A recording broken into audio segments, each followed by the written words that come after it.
تعلق ہے وہ تو بڑی پختہ روایات سے ثابت ہے، یہاں تک کہ اس کے بارے میں یہ کہا گیا تواتر سے ثابت ہے کہ سحر کیا گیا اور اس کے اثرات کچھ ہوئے۔ تفاصیل میں پھر جو دوسرے درجے کی احادیث ہیں سند کے اعتبار سے اس میں بڑی تفصیلات بھی آئی ہیں، وہ جو صحیحین کی روایات ہیں ان میں وہ تفاصیل موجود نہیں ہیں، لیکن یہ کہ اصولی طور پر یہ بات ثابت ہے کہ حضور پر جادو ہوا اور جادو کا کچھ اثر بھی آپ پر ظاہر ہوا اور اس کے ازالے کے لیے یہ صورتیں نازل کی گئیں۔ اس پہلو سے بھی یہ ثابت ہو جاتا ہے، اس لیے کہ جادو کا جو قصہ ہے نبی اکرم صلی اللہ علیہ وسلم پر وہ میں آپ کے سامنے اس وقت اجمالاً بیان کر دیتا ہوں، یہ ہماری تفسیروں میں بڑی تفصیل کے ساتھ موجود ہے، بلکہ مولانا مودودی نے تو تمام روایات کو جمع کر کے اس کا ایک پورا مربوط جو ہے تسلسل کے ساتھ پورا ایک واقعہ مرتب کر کے اپنی کتاب میں تفہیم میں درج کر دیا ہے۔ یہ واقعہ ہے صلح حدیبیہ کے بعد کا۔ صلح حدیبیہ کے بعد جیسا کہ آپ کو معلوم ہے کہ نبی اکرم صلی اللہ علیہ وسلم چونکہ مشرکین عرب کی طرف سے فارغ ہو گئے اور یکسو ہو کر اب آپ نے یہود خیبر میں جو آباد تھے اور جو لوگ یہاں سے گئے تھے مدینے سے وہ بھی وہیں جا کر آباد ہو گئے تھے اور وہ اسلام کی مخالفت کا ایک بہت بڑا مرکز بن گیا، تو صلح حدیبیہ کے بعد آپ نے ادھر کا رخ کیا، یہ تو تاریخاً ثابت ہے، اور اس کے بعد خیبر فتح ہوا۔ لیکن معلوم ہوتا ہے کہ یہود کو، خیبر کے یہود کو پہلے سے اندازہ ہو گیا تھا کہ اب یہ رخ ہماری طرف ہوگا، اب یکسو ہو گئے محمد صلی اللہ علیہ وسلم، تو اپنی پوری طاقت کے ساتھ وہ ہمارے اوپر حملہ آور ہو سکتے ہیں۔ تو انہوں نے گویا کہ پیش بندی کے طور پر یہ کوشش کی کہ ان کا ایک وفد آیا مدینے میں، اور یہ لبید ابن عاصم ایک شخص تھا بنی زریق کا، جو انصار ہی کا ایک قبیلہ ہے بنی زریق، ان میں ایک شخص لبید ابن عاصم منافق تھا، یا یہ کہ کم سے کم یہودیوں کا حلیف تھا۔ انہوں نے آ کر یہود کے وفد نے ان سے کہا کہ ہم نے تو اپنا سا زور لگا لیا محمد کی مخالفت اور ان کا راستہ روکنے کے لیے صلی اللہ علیہ وسلم، ہم ناکام ہو چکے، اب تم کوئی آخری کوشش کرو، تم بہت بڑے جادوگر ہو، بہت ہی ماہر ساحر ہو، تو تم کوئی کوشش کرو اور سحر کرو محمد پر صلی اللہ علیہ وسلم۔ اور 3 اشرفیاں پیش کی، اشرفی اس زمانے میں ایک بڑی شے کہ یہ ہدیہ بھی حاضر ہے، اب تم کوئی زور لگاؤ۔ اس نے پھر خدمات حاصل کی ایک یہودی لڑکے کی جو حضور کے ہاں اس وقت بطور خادم کام کرتا تھا، اس نے کہیں سے حضور کی کنگھی کے 2-3 دندانے جو ہیں وہ توڑے، اور اس میں آپ کے منہ مبارک بھی تھے، جیسے کنگھی کے اندر آپ کو معلوم ہے بال جو ہیں وہ کہیں اڑ جایا کرتے ہیں آخر میں، تو وہ لے کر اس کے پاس گیا، اس پر اس نے جادو کیا۔ اس کا میں بعد میں عرض کروں گا کہ یہ جادو کا یہ معاملہ جو ہے اس حوالے سے کہ یہ کیا ضرورت ہے کہ بال ہوں اور اس کے حوالے سے جادو کیا جائے، اس کی بھی آج کے اعتبار سے بعض حضرات شاید سمجھتے ہوں کہ یہ بالکل بے تکی باتیں ہیں، لیکن اب جہاں تک سائنس پہنچ چکی ہے ان تمام باتوں کی توجیہ اب بالکل سمجھ میں آنے والی ہے، اس لیے کہ یہ کسی شخص کا اس کے جسم کا ایک حصہ، بال بھی انسان کے جسم میں سے اگ رہے ہیں، اس میں بھی جو سیلز ہیں ان میں جینز ہیں، اور ہر شخص کے کچھ جینز ہیں جس کے حوالے سے اس کی شخصیت کا تشخص ہے، اس کی انفرادیت ہے، وہ ان جینز کے حوالے سے ان کے واسطے سے اس شخص کے ساتھ ربط قائم کرنا، جو بھی قوتیں ہیں یا وہ جنات کے ذریعے سے، ارواح خبیثہ جنہیں ہم کہیں گے ان کے ذریعے سے، یا کوئی اور شکلیں ہو سکتی ہیں، ریڈیشن مختلف قسم کے، آج تو سائنس جو ہے جہاں تک پہنچ چکی ہے وہ ریڈیشنز کی کتنی قسمیں ہیں اور کہاں کہاں سے وہ ریڈیشنز پہنچتی ہیں اور کیسے کیسے اثر انداز ہوتی ہیں، یہاں تک کہ بالکل ابتدائی دور جو ہے عہد اول جسے بگ بینگ کہا جاتا ہے آج کل، اس وقت کی ریڈیشنز بھی آج تک آپ خلا کے اندر جو ہے وہ تلاش کرتے ہیں اور وہ مل جاتی ہیں۔ اس پہلو سے ان چیزوں کے ذریعے سے، لیکن یہ کہ شخص معین تک اس بات کو پہنچانے کے لیے غالباً اس کے وجود کا کوئی حصہ، اور ظاہر بات ہے کہ ہر شخص کے بال اس کے وجود کا ایک جز ہے، اسی میں سے وہ برآمد ہوئے۔ بہرحال اس پر وہ جادو کیا گیا، اور وہ کوئی تانت یا کوئی شے تھی جس میں گرہیں لگائی گئیں، 11 گرہیں اس میں تھیں، پتلا سا بنایا گیا اور پتلے میں پھر وہ سوئیاں چبوئی گئیں، اور پھر ایک کنویں میں زروان یا زو اروان یا زی اروان اس کنویں کا نام تھا، وہاں جا کر کسی پتھر کے نیچے، اس کے تہ میں پتھر کے نیچے وہ دبا دیا گیا، اس کے اثرات حضور پر ظاہر ہوئے۔ یہ ہے وہ کہ واقعہ، اور اس کے بعد اس میں تفصیل سے کہ کتنا عرصہ ہوا، کیا کیا اثرات ظاہر ہوئے، ایک بات جو ہے تیقن کے ساتھ ثابت ہے کہ حضور کی کچھ کیفیت ایسی ہو گئی تھی جیسے جسم کچھ جکڑا سا گیا ہو، بند سا گیا ہو۔ ایک نشاط کی کیفیت ہوتی ہے، طبیعت کھلی ہوئی، اور ایک جیسے کہ طبیعت کے اندر کچھ بندش سی ہے، اور کچھ ایسی کیفیت کہ کوئی کام آپ نے نہیں کیا ہوتا تھا لیکن آپ نے سمجھ لیا کہ میں یہ کام کر چکا ہوں۔ اس طرح کا کچھ نسیان کی کیفیت بھی آپ پر کچھ عرصے کے لیے طاری رہی۔ اس حیثیت میں، اس حالت میں آپ نے کسی سے تذکرہ تو نہیں کیا اور نہ ہی اس کا کوئی چرچا ہوا، لیکن آپ جیسے کوئی اندر ہی اندر سے گھلتے سے جا رہے تھے اس جادو کے زیر اثر۔ اس کے بعد ایک رات ایسا ہوا، اب یہ حضور نے خواب میں دیکھا، یا جسے ما بین النوم والیقظہ کہا جائے گا، خواب اور بیداری کی درمیانی کیفیت، نیند اور بیداری کے درمیان کا معاملہ۔ اس میں آپ نے یہ دیکھا کہ دو انسان آئے، دو فرشتے انسانی شکل میں، ایک آپ کے سرانے بیٹھ گیا، ایک پائیں بیٹھ گیا، اور ان کا مکالمہ ہوا۔ اس مکالمے کے ذریعے سے گویا کہ اللہ تعالیٰ نے حضور پر یہ ساری حقیقت بیان کر دی۔ انہیں کیا ہوا ہے، یہ بیمار ہیں، بیماری کیا ہے، ان پر جادو کیا گیا ہے، جادو کس نے کیا ہے، لبید بن عاصم نے کیا، کس شے میں کیا ہے، وہ ساری تفصیل، کہاں ہے وہ، وہاں دبا ہوا ہے۔ یہ حضور صلی اللہ علیہ وسلم کو جب یہ چیز بتا دی گئی تو اگلے دن پھر آپ نے صبح حضرت عائشہ سے بھی بتایا کہ یہ واقعہ اس طرح مجھے ہوا، اور میری جو تکلیف تھی اس کا مجھے اللہ تعالیٰ کی طرف سے علاج بتا دیا گیا۔ پھر آپ حضرت علی رضی اللہ تعالیٰ عنہ کو اور غالباً حضرت طلحہ کو، ان کو آپ نے بھیجا، کچھ اور لوگ بھی ساتھ ہو گئے، بنو زریق کے بھی کچھ لوگ ساتھ ہوئے، اور جا کر اس کنویں میں سے پھر وہ چھین نکال لی گئی، اور حضور صلی اللہ علیہ وسلم بھی وہیں پر پہنچ گئے۔ پھر یہی 11 آیات، 11 گرہیں تھی جو اس میں لگی ہوئی تھی، اور آپ نے ہر گرہ پر ایک ایک آیت پڑھ کر ایک گرہ کو کھولا ہے، اور آپ کی طبیعت ایسے ہو گئی جیسے کہ وہ جو بندش سی ہو گئی تھی، جیسے کچھ جکڑ بند ہو اور اس کے بعد ایک دم جو ہے کھل جائے، کیفیت جو ہے اس سے نجات مل جائے، نشاط کی طبیعت کیفیت پیدا ہو جائے، یہ ہو گیا۔ یہ واقعہ ہے کہ جو حضرت عائشہ رضی اللہ تعالی عنہا سے، حضرت زید ابن ارقم سے رضی اللہ تعالی عنہ،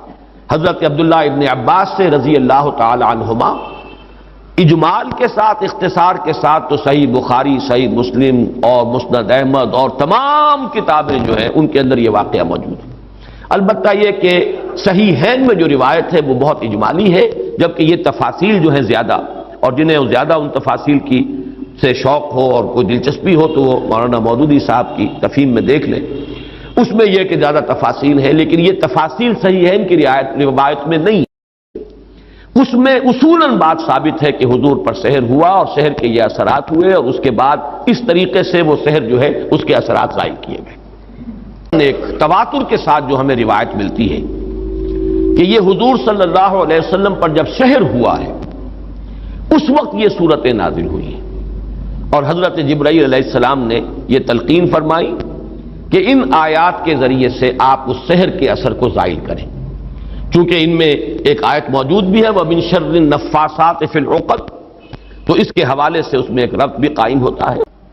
وَمِن شَرِّ النَّفَّاثَاتِ فِي الْعُقَدِ، اور پھونک مارنے والیوں کی شر سے کہ جو گرہوں پر، عقدوں پر پھونک مارتی ہیں۔ یہ ہے وہ جادو اور ٹونے کا معاملہ، جادو، ٹونا، ٹوٹکا۔ اس میں نفاسات کیوں آیا؟ جادوگر تو مرد بھی ہوتے ہیں، عورتیں بھی ہوتی ہیں، اس کے بارے میں مختلف تعبیرات کی گئی ہیں، چونکہ ان کے نفوس کی یہ شرارت ہے لہذا نفس کی طرف نسبت دیتے ہوئے اسے مؤنث بنایا گیا، یا چونکہ ان کی جماعتیں ہیں، ان کے گروہ ہیں، لہذا ایک جماعت کے لیے لفظ مؤنث کہا جاتا ہے عربی زبان میں، تو شاید اس کے اعتبار سے نفاسات کہا گیا۔ ایک رائے یہ بھی ہے کہ عاصم ابن لبید کی بہنیں اور بیٹیاں خاص طور پر ماہر تھیں، اور جو جادو اس نے کیا حضور صلی اللہ علیہ وسلم پر اس میں وہ بھی شامل تھی، اس لیے شاید یہ نفاسات کا لفظ آیا ہے۔ بہرحال اس پر ہمارے تمام مفسرین کا اجماع ہے کہ اس سے مراد ہے جادو کے لیے، ٹونے کے لیے، ٹوٹکے کے لیے کچھ پھونک پھونک کر گرہوں پر پھونکے مارنا اور گرہ لگانا۔ عقد یہ جمع ہے عقدے کی، عقدہ کہتے ہیں گرہ، تو عقدہ جمع اس کی عقد، گرہوں پر پھونکے مارنے والیوں کے شر سے رب الفلق کی پناہ میں آتا ہوں۔ یہ معاملہ جو ہے میں چاہتا ہوں کہ ذرا ایک اس کی لغوی بحث سمجھ لیجئے، نفس کسے کہتے ہیں۔ اب یہاں بھی آپ دیکھیں گے نفس اور نفخ، نفخ قریب ہے، یہ نفس سا جب آئے گا تو وہ سین نہیں ہے، ویسے تو لفظ نفس بھی اس کے قریب ہے، نفس تنفس، سانس لینا، سانس میں بھی یہ ہوا جو ہے اندر جاتی ہے باہر آتی ہے، لیکن نفخ کے معنی پھونک مارنا. نفخ اس کو کہتے ہیں پھونک کو جس کے ساتھ کوئی تھوک وغیرہ شامل نہ ہو. نفس وہ ہے جو زور کے ساتھ پھونکا جائے، پھونک ماری جائے تو کچھ نہ کچھ لعاب جو ہے اس کے ساتھ شامل ہو جاتا ہے. تفل کہتے ہیں باضابطہ پھونکنے کو. تو نفس جو ہے یہ نون فا اور سا، یہ نفس جو ہے نفخ اور تفل کے مابین کی شے ہے. جب زور کے ساتھ پھونک ماری جاتی ہے تو کچھ نہ کچھ لعاب جو ہے اس کے ساتھ شامل ہو جاتا ہے. یہ ہے نفس، پھونکے مارنا شدت کے ساتھ، زور کے ساتھ. اور اس میں بھی میں یہ سمجھتا ہوں کہ وہی کہ جو بھی انہوں نے جو کچھ پڑھا ہے ان کلمات کے اندر جو بھی خرابی ہے، اس کے ساتھ ساتھ وہ جنہوں نے ریاضتیں کی ہوئی ہیں، مشقیں کی ہوئی ہیں، ان کی اپنی انرجی کا جو ایک حصہ ہے وہ اس پھونک کے اندر شامل ہو کر وہ اس جادو کا ذریعہ اور سبب بنتا ہے. جادو برحق ہے، کلمات کی تاثیر ثابت ہے. ہر کلمہ خیر ہو، کلمہ شر ہو، اس کی کوئی تاثیر ہے، اس کے کوئی نتائج ہے اور اس کے نتائج نکلتے ہیں. جیسے کہ جسمانی کسی کو زخم لگایا جائے، جیسے حضور صلی اللہ علیہ وسلم کو بھی زخم لگا ہے غزوہ احد میں، خون کا فوارہ چھوٹا، زیادہ خون بہہ گیا تو غشی بھی طاری ہوئی، سب کچھ ہوا، دندان مبارک شہید ہوئے. جیسے جسم اطہر پر یہ اثرات جو ہیں خارجی حملوں اور خارجی جو زخم لگے ہیں ان کے ظاہر ہوئے، اسی طرح یہ مانوی قسم کا جو حملہ تھا اس کا بھی نبی اکرم صلی اللہ علیہ وسلم پر اثر ہوا ہے. یہ صحیحین کی روایات سے ثابت ہے اور میں یہ سمجھتا ہوں کہ اس سے انکار کرنا در حقیقت یہ اس دور کے بڑے فتنوں میں سے ایک فتنہ ہے. جو چیز اس طریقے سے ثابت ہو جائے اور اس میں کہ عقلی اعتبار سے خود قرآن سے ثابت ہے. اس لیے کہ حضرت موسیٰ علیہ السلام پر بھی جادوگروں کے جادو کا اثر ہوا، قرآن میں ثابت ہے. جب مقابلہ ہوا ہے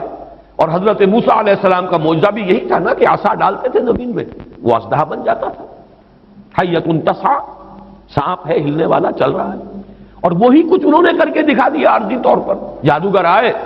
انہوں نے اپنی چھڑیاں اور اپنی رسیاں پھینکی اور وہ بھی نظر آئیں، سب کو نظر آئیں کہ جیسے سانپ ہے چل رہے. جیسے سب کو نظر آئی حضرت موسیٰ کو بھی نظر آئی. جیسے نظر بندی آپ کہتے ہیں، نظر بندی سب کی ہوئی تو حضرت موسیٰ کی بھی ہو گئی. عصمت انبیاء سے یہ کوئی شے بعید نہیں ہے، معلوم ہوا کہ قرآن سے ثبوت مل رہا ہے. اور جیسے حضرت موسیٰ علیہ السلام کے بارے میں تو یہاں تک ہے فَأَوْجَسَ فِي نَفْسِهِ خِیفَةً موسیٰ، ایک خوف پیدا ہوا اندر.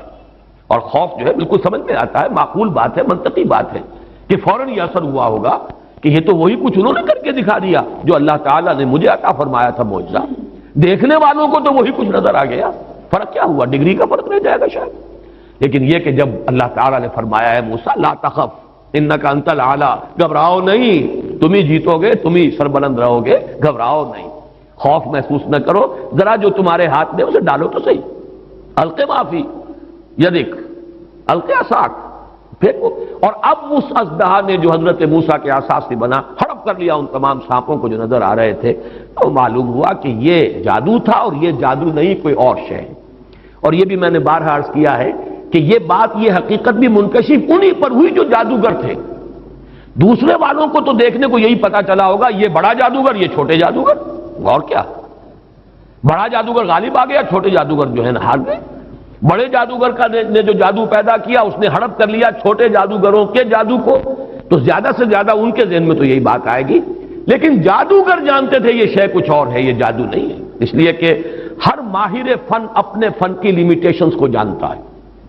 یہ تو اسٹیفن ہاکنگ سے پوچھئے کہ فزکس کی اس وقت کیا لمٹ ہے جس سے آگے فزکس نہیں جا سکتی. یہ کسی بھی بڑے سے بڑے ماہر سے پوچھئے کہ کیا ہماری لیمیٹیشنز ہیں. بہت بڑا معالج آج آپ کو بتائے گا کہ فلاں بیماری کے ضمن میں یہ ہماری لیمیٹیشن، اس سے آگے ہم نہیں جا سکتے. فرض کیجئے ایک دم کوئی اس سے 1000 گنا آگے کی کوئی بات آ جائے تو اسے معجزہ کہا جائے گا. یہ معجزہ ہے، یہ کوئی اور شے ہے. یہ انسانی علم اور سائنس کی ترقی کا معاملہ نہیں ہے. انسانی علم اور انسانی سائنسی ترقی جو ہے وہ تو قدم بہ قدم آگے بڑھتی ہے، اسٹیپ بائی اسٹیپ. اس طریقے سے چھلانگیں تو نہیں لگایا کرتے. بہرحال جب حضرت موسیٰ پر بھی وہی تاثر ہوا جو باقی لوگوں پر تھا تو قرآن سے ثابت ہے. تو حضور صلی اللہ علیہ وسلم پر بھی یہ ہوا ہے. باقی مختلف لوگوں نے مختلف طریقے سے اس کی نفی کی ہے، مذاق اڑایا ہے. اس پر یہ کہہ دیا کہ اس سے تو پھر نبی کی عصمت جو ہے وہ ختم ہو گئی. لوگ جو کہتے تھے کہ یہ جادوگر ہیں، گویا کہ ان روایات اور ان احادیث کو ہم قبول کر لیں تو جادو کا اثر ہو جانا ثابت ہو گیا، حالانکہ اس میں بھی بڑا فرق ہے۔ وہ کہتے تھے جادوگر کس معنی میں کہ یہ خود جادو کر رہا ہے، یہاں یہ کہ جادو کا اثر آپ پر ہوا ہے، اور وہ بھی اثر اس درجے میں نہیں ہوا کہ جس سے آپ کی عصمت مجروح ہو جائے اور غیر معتبر ہو جائے، اس لیے کہ اس کا کسی اور کو تو پتہ ہی نہیں چلا، گھر والوں کو بھی اندازہ نہیں ہوا، صرف حضور نے اس کیفیت کو محسوس کیا ہے، اور وہ بھی صرف دنیاوی معاملات میں۔ کسی نماز کے بارے میں یہ نہیں آیا کہ حضور نے نہ پڑھی ہو اور آپ کو یہ گمان ہو گیا ہو کہ میں پڑھ چکا ہوں، نہیں، البتہ یہ کہ تعلق زن و شوق، میں اپنی فلاں اہلیہ کے ہاں ہو آیا ہوں لیکن آپ نہیں گئے، اس طرح کا کچھ معاملہ، انسانی معاملات، خالص بشری تقاضوں کے ضمن میں، بشری معمولات کے ضمن میں تو یہ اثر ہوا ہے کہ آپ نے کوئی کام نہیں کیا لیکن خیال یہ کیا کہ کر لیا ہے۔ باقی یہ کہ جو کار نبوت ہے یہ ہے محفوظیت۔ اللہ تعالیٰ نے اس جادو کے اثر سے بھی جو آپ کا فرض منصبی ہے، آپ کے نبوت و رسالت کے جو پہلو ہیں ان کو محفوظ رکھا ہے، اس زمانے میں بھی، اس دور میں بھی جبکہ آپ پر یہ جادو کا اثر تھا۔ بہرحال جادو برحق ہے، البتہ جادو کرنا کفر ہے۔ زہر میں تاثیر ہے، کسی کو زہر کھلانا یہ بہرحال جرم ہے، یہ قتل عمد ہے، زہر سے مارنا اس کی تو سزا ہو جائے گی۔ اس اعتبار سے نوٹ کر لیجئے وَمِن شَرِّ النَّفَّاثَاتِ فِي الْعُقَدِ، اور یہ بھی گویا کہ ایک شکل ہوئی من شر ما خلق کی۔ حضور صلی اللہ علیہ وسلم کچھ تلقین فرماتے تھے، اور خود آپ کا بھی ایک معمول تھا، اور یہ روایت بھی ثابت ہے بخاری سے اور مسلم سے کہ رات کے وقت آپ کا یہ معمول تھا کہ یہ دونوں صورتیں آپ پڑھتے تھے، اپنے ہاتھوں پر پھونکتے تھے، اور پھر اپنا ہاتھ، اپنا دست مبارک اپنے پورے جسم پر جہاں جہاں تک بھی ہاتھ پہنچ سکتے تھے آپ پھیر لیتے تھے۔ یہ رات کو سوتے ہوئے آپ کا معمول تھا، یہاں تک کہ مرض وفات میں جب آپ پر نقاہت بہت زیادہ طاری ہو گئی تو ایسا بھی ہوتا رہا ہے کہ حضور صلی اللہ علیہ وسلم کے ہاتھ حضرت عائشہ نے اٹھائے، حضور نے اس پر پڑھا، پھونکا، اور پھر حضرت عائشہ نے حضور کے ہاتھ جو ہیں آپ کے جسم کے اوپر پھیر دیے، بلکہ ایسا بھی ہوا کہ خود حضرت عائشہ رضی اللہ تعالی عنہا نے اپنے ہاتھوں سے یہی عمل جو ہے جاری رکھا ہے۔ تو یہ بھی اصل میں نبی اکرم صلی اللہ علیہ وسلم کا جو ایک خاص تعلق ان دو صورتوں کے ساتھ ہے، اس لیے کہ روایات سے یہ معلوم ہوتا ہے کہ ان کے نزول سے پہلے قرآن مجید میں بھی مختلف جگہوں پر جو ہے وہ استعاذے کا حکم موجود ہے، تو حضور سے بھی بہت سی دعائیں منقول ہیں جن میں آپ استعاذہ کرتے تھے، پناہ طلب کرتے تھے مختلف چیزوں سے۔ اعوذ باللہ، اللہم انی اعوذ بک من العجز والکسل ومن البخل والشح، مختلف جو ہے حضور سے روایات ثابت ہیں۔ ونعوذ باللہ من شرور انفسنا ومن سیئات اعمالنا، اب یہ تمام چیزیں جو حضور سے ثابت ہیں، لیکن جب یہ صورتیں نازل ہو گئی تو اس کے بعد حضور صلی اللہ علیہ وسلم نے گویا کہ تعوذ جو ہے اپنا اس کو خاص کر لیا ان دو صورتوں کے ساتھ، گویا کہ جامع ترین کلمات جب اللہ تعالیٰ کی طرف سے عطا ہو گئے محمد الرسول اللہ صلی اللہ علیہ وسلم کو، پھر تو اور جو آپ نے خود اپنے خیال سے، اپنے فکر سے، اپنی سوچ کے مطابق جو کچھ اور تعوذات تجویز کیے تھے، گویا کہ ان پر ترجیح دیتے ہوئے اب معمول بنا لیا تعوذ کا انہی دو صورتوں